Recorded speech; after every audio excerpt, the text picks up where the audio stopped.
কালকের ঘটনায় জাতীয় পার্টির কোনো রোল ছিল কিনা সেটা এই তদন্ত কমিটি খতিয়ে দেখবে। এটা তদন্ত করা হচ্ছে। আমি যেটা জানি উনি হচ্ছেন একজন পুলিশ কনস্টেবল। হ্যাঁ, উনি ওই ডিউটিতেই ছিলেন। বাকিটা আপনার ডিএমপির কাছ থেকে জানতে পারবেন। নুরুল হক নূর আইন উপদেষ্টার সাথে বছরের পর বছর ওনারা একসাথে রাস্তায় নেমে আন্দোলন করেছেন। তো উনি তো ওনার পার্সোনাল ক্যাপাসিটিতে তো এটা বলতেই পারেন।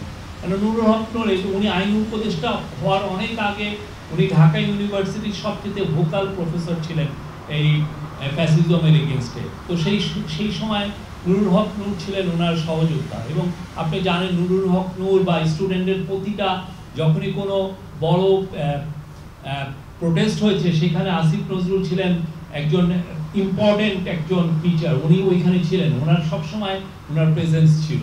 তো এইখানে উনি এই জন্য দেখেন কালকে উনি কিন্তু শুনেই রওনা দিয়েছেন ঢাকা মেডিকেল কলেজে তার চিকিৎসার বিষয়ে খোঁজ খবর, তার স্বাস্থ্য বিষয়ে খোঁজ খবর।